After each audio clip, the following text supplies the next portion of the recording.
O laboratório pertencente ao Wolfram Schultz, um professor de neurociência da Universidade de Cambridge, não é um lugar bonito. Sua mesa já foi descrita por colegas como um buraco negro onde documentos se perdem para sempre, ou então como uma placa de Petri onde organismos podem crescer e se proliferar selvagemente sem ser perturbados durante anos. Quando Schultz precisa limpar alguma coisa, o que é incomum, não usa sprays nem produtos de limpeza. Molha um papel toalha e esfrega com força. Se suas roupas estão cheirando a fumaça ou gato, não percebe. Nem se importa. No entanto, os experimentos que Schultz realizou ao longo dos últimos 20 anos revolucionaram nossa compreensão de como deixas, recompensas e hábitos interagem. Ele explicou por que algumas deixas e recompensas têm mais poder que as outras, e traçou um mapa científico que explica por que a Pepsodent foi um sucesso, como alguns praticantes de dietas e exercícios conseguem mudar seus hábitos tão depressa, e isso no fim das contas, o que era necessário para fazer o Febreze vender. Nos anos 1980, Schultz fez parte de um grupo de cientistas que estudou os cérebros de macacos conforme aprendiam a realizar certas tarefas, tais como puxar alavancas ou abrir trancas. Seu objetivo era descobrir quais partes do cérebro eram responsáveis por novas ações. Um dia, notei uma coisa interessante para mim, Schultz me contou. Ele nasceu na Alemanha, e agora, quando fala inglês, soa um pouco como Arnold Schwarzenegger se o Exterminador do Futuro fosse membro da Royal Society. Alguns dos macacos que observamos gostavam de suco de maçã, e outros de suco de uva, e então comecei a me perguntar, o que estava se passando dentro dessas cabecinhas de macaco? Por que recompensas diferentes afetam o cérebro de maneiras diferentes? Schultz deu início a uma série de experimentos para decifrar como as recompensas funcionam num nível neuroquímico. Com o avanço da tecnologia, ele obteve acesso, na década de 1990, a aparelhos semelhantes aos usados por pesquisadores do MIT. Mais do que os ratos, no entanto, Schultz estava interessado em macacos como Júlio, um primata de 4 quilos do gênero macaca com olhos amendoados, em cujo cérebro foi inserido um eletrodo muito fino que permitia que Schultz observasse a atividade neuronal enquanto ela ocorria. Um dia, Schultz colocou Júlio numa cadeira numa sala pouco iluminada e ligou um monitor de computador. A tarefa de Júlio era encostar numa alavanca sempre que formas coloridas, pequenas espirais amarelas, rabiscos vermelhos, linhas azuis apareciam na tela. Se Júlio encostasse na alavanca quando uma forma aparecia, uma gota de suco de amora descia por um tubo pendurado no teto e caía nos lábios do macaco. Júlio gostava de suco de amora. A princípio, Júlio tinha apenas um leve interesse pelo que estava acontecendo na tela. Passava a maior parte do tempo se contorcendo, tentando se libertar da cadeira. Mas assim que veio a primeira dose de suco, Júlio ficou muito concentrado no monitor.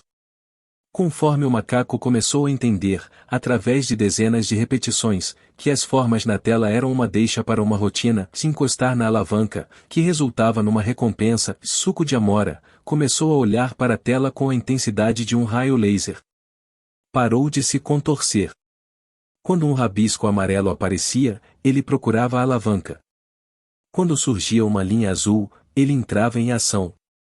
E quando o suco chegava, Júlio lambia os lábios, contente. Enquanto monitorava a atividade dentro do cérebro de Júlio, Schultz viu um padrão surgir. Sempre que Júlio recebia a recompensa, sua atividade cerebral atingia um pico, de um modo que sugeria que ele estava sentindo felicidade. Uma transcrição dessa atividade neurológica mostra como é a aparência de quando o cérebro de um macaco diz, essencialmente, ganhei uma recompensa. Schultz submeteu Júlio diversas vezes ao mesmo experimento, registrando a reação neurológica a cada repetição. Sempre que Júlio recebia seu suco, o padrão "eu ganhei uma recompensa" aparecia no computador ligado à sonda na cabeça do macaco. Aos poucos, de uma perspectiva neurológica, o comportamento de Júlio tornou-se um hábito. O mais interessante para Schultz, no entanto, era como as coisas mudaram à medida que o experimento prosseguiu. Conforme o macaco ganhava mais prática no comportamento, uma vez que o hábito ficava cada vez mais forte, o cérebro de Júlio começou a antecipar o suco de amora. As sondas de Schultz começaram a registrar o padrão ou ganhei uma recompensa, no instante em que Júlio via as formas na tela, antes de o suco chegar. Em outras palavras, as formas no monitor tinham se tornado uma deixa não só para puxar uma alavanca, mas também para uma reação de prazer dentro do cérebro do macaco. Júlio começou a esperar a recompensa assim que via as espirais amarelas e os rabiscos vermelhos. Então Schultz alterou o experimento. Antes, Júlio tinha recebido suco assim que puxava a alavanca. Agora, às vezes o suco não vinha, mesmo se Júlio agisse corretamente. Ou vinha após um pequeno atraso. Ou estava aguado, com apenas metade da quantidade de açúcar. Quando o suco não vinha, ou vinha atrasado ou diluído, Júlio ficava bravo e fazia ruídos de descontentamento, ou ficava tristonho. E dentro do cérebro de Júlio, Schultz observou o surgimento de um novo padrão do anseio. Quando Júlio esperava o suco, mas não o recebia, um padrão neurológico associado a desejo e frustração surgia dentro de sua cabeça. Quando Júlio via a deixa, começava a esperar uma alegria em forma de suco. Porém, se o suco não chegava, essa alegria virava um anseio que, caso não fosse satisfeito, levava Júlio à raiva ou à depressão. Pesquisadores em outros laboratórios encontraram padrões semelhantes. Outros macacos foram treinados para esperar suco sempre que viam uma forma numa tela. Então, os pesquisadores tentavam distraí-los. Abriam a porta do laboratório, para que eles pudessem sair e brincar com os amigos. Punham comida num canto, para que os macacos pudessem comer se abandonassem o experimento. Para aqueles macacos que não tinham desenvolvido um hábito forte, as distrações funcionaram. Eles saíam das cadeiras, iam embora da sala e nunca olhavam para trás. Não tinham aprendido a ansiar pelo suco. No entanto, uma vez que um macaco desenvolvera um hábito, uma vez que seu cérebro já antecipava a recompensa, as distrações não tinham apelo. O animal ficava ali sentado, olhando para o monitor e puxando a alavanca inúmeras vezes, apesar da oferta de comida ou da oportunidade de sair. A antecipação e o senso de anseio eram tão avassaladores que os macacos ficavam colados às telas, assim como um jogador compulsivo continua no caça-níqueis muito tempo depois de ter perdido o que ganhou. Isso explica por que os hábitos são tão poderosos e eles criam anseios neurológicos. Na maior parte das vezes, esses anseios surgem tão gradualmente que não estamos de fato cientes de que eles existem, e portanto muitas vezes não enxergamos sua influência. Conforme associamos as deixas a certas recompensas, surge em nossos cérebros um anseio inconsciente que coloca o loop do hábito em movimento. Um pesquisador da Cornell, por exemplo, descobriu o poder com que os anseios relacionados a comida e cheiros podem afetar o comportamento, quando notou como as lojas da Cinnabon eram posicionadas dentro dos shoppings. A maioria dos vendedores de comida instala seus quiosques em praças de alimentação, mas a Cinnabon tenta instalar suas lojas longe de outras lojas de comida. Por quê? Porque os executivos da Cinnabon querem que o cheiro dos pãezinhos de canela se espalhe por corredores e cantos sem interferência, de modo que os compradores comecem a ansiar inconscientemente por um pãozinho. Quando um consumidor dobra uma esquina e vê a loja da Cinnabon, esse anseio é um monstro desenfreado dentro da sua cabeça e, sem pensar, ele procura a carteira. O loop do hábito está em movimento porque um senso de anseio surgiu. Não há nada programado em nossos cérebros que nos faça ver uma caixa de donuts e automaticamente querer algo doce, Schultz me disse. Mais uma vez que nosso cérebro aprende que uma caixa de donuts contém um açúcar delicioso e outros carboidratos, ele começa a antecipar o efeito do açúcar.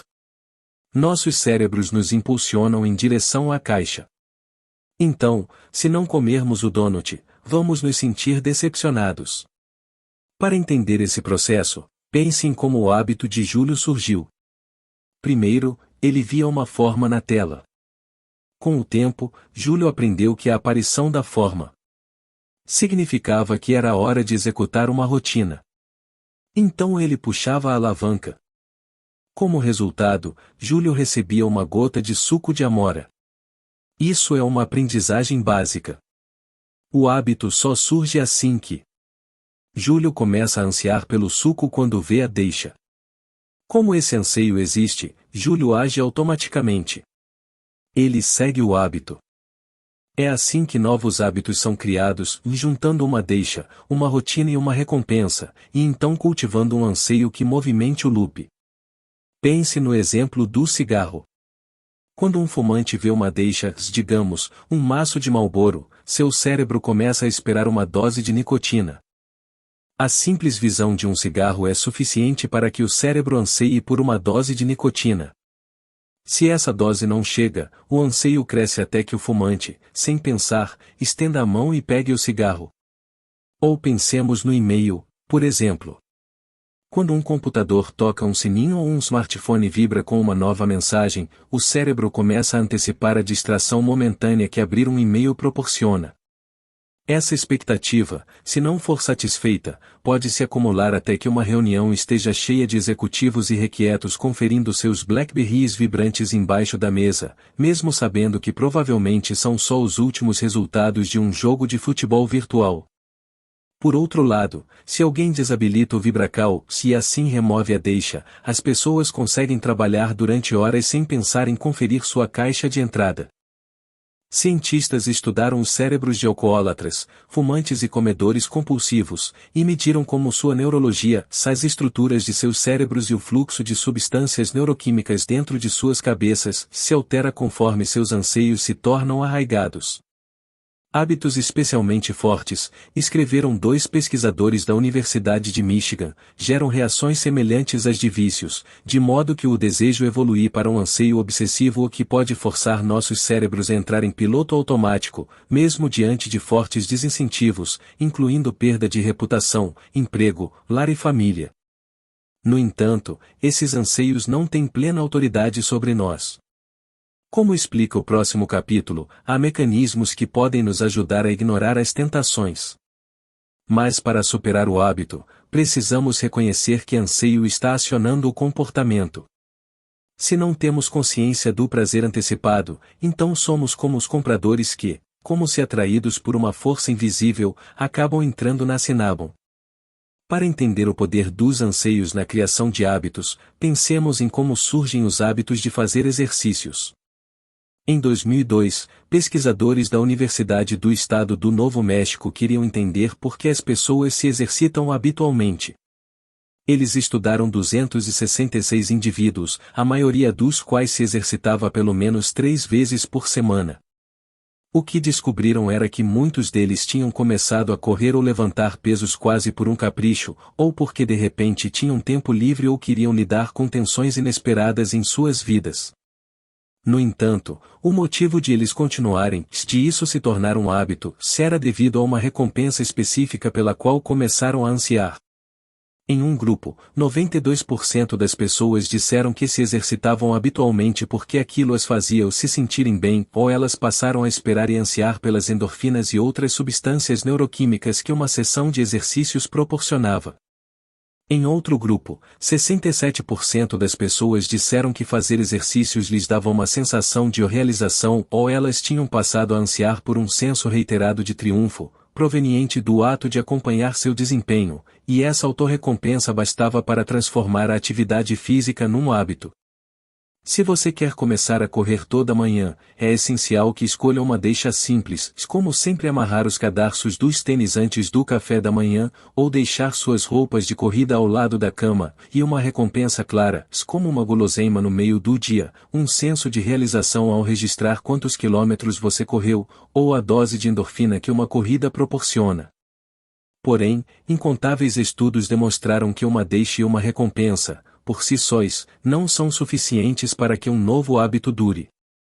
Só quando seu cérebro começar a nutrir uma expectativa pela recompensa, ansiar pelas endorfinas ou pelo senso de realização, é que o ato de amarrar os cadarços dos tênis de corrida toda manhã se tornará automático. A deixa, além de deflagrar uma rotina, também precisa deflagrar um anseio para que a recompensa venha. Deixa eu te perguntar sobre um problema que tenho, eu disse ao Wolfram Schultz, o neurocientista, depois que ele me explicou como o anseio surge. Tenho um filho de 2 anos, quando estou em casa dando jantar para ele, nuggets de frango e coisas desse tipo, pego um sem pensar. É um hábito. E agora estou ganhando peso. Todo mundo faz isso, disse Schultz. Ele mesmo tem 3 filhos, todos adultos agora.